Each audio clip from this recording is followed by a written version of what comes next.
May bago tayong earphone. Ayan. El Seco, kadarating lang. Unboxing natin siya. Look. 5.3 True Wireless Stereo. Tara, i-open natin.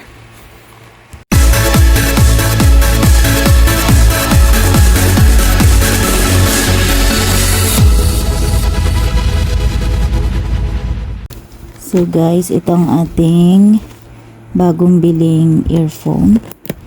Unboxing natin. Let's see ang ating nabili.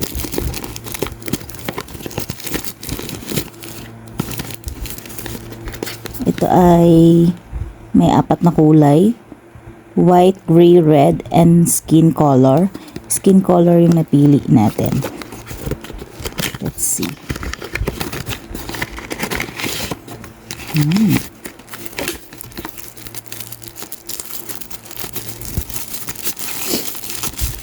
Yan. So, dito, pwede natin i-charge yung ating mga cellphone. Kaya siya meron siyang USB dyan. And dito rin natin i-charge yung ating earphone kung ito ay malobat. Okay, open natin to. Tadadaga! Uy, ang ganda ng kulay niya. Yan. So, isinusuot lang to sa ating pagitan ng tenga para yung surroundings natin is naririnig natin. So, hindi siya kagaya ng ibang headset na isinusuot siya mismo sa loob ng butas. Ito ay sa gilid lang ng ating tenga. So, naririnig din natin yung mga tunog ng sasakyan. At least, iwas disgrasya ito. Yan ang purpose nila. Look. Tadaan. Kaya siya may ganyan. So, hanapin natin charger. Nasaan ang ating charger? Saan ang charger nito? Lobat yata ito. Amay. I-charge muna natin to. So, ayan. Sina-charge muna natin ang ating Bluetooth headset dahil ito ay 0%. Mamaya natin siya i-testing pagka full na siya.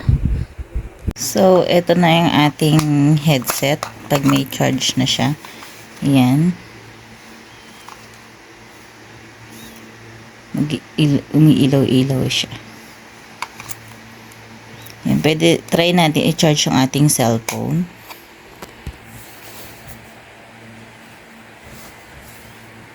So, ayan din yung ating cellphone. Makikita rin natin siya na nag-charge siya. So, double purpose din. So, pag inilagay din naman natin siya sa ating tenga is ganito. Look. Ganyan siya pagka nakalagay sa ating tenga. Diba? So, pag may maririnig ka pa rin sa labas. Kasi yan lang yung nakalagay dyan. Look. Diba? Ganda niya, diba? Wow! Yan. At itong earbuds natin, guys, iba ang voice niya. Ang language niya po is parang Chinese. So, hindi nakasulat sa description natin kung paano siya i-change. Ang gagawin lang ninyo ay itatap nyo lang po ang ibabaw nito ng 3 beses. Tapos, yung kabila naman 3 beses din. So, mag-change na po yan para sa English. Yan. How to change language off voice assistant? 1. Disconnect your device Bluetooth with the earbuds. 2. Separately tap 3 times at left earbud and then tap 3 times at right earbud. 3. And you will hear your voice assistant speak in English.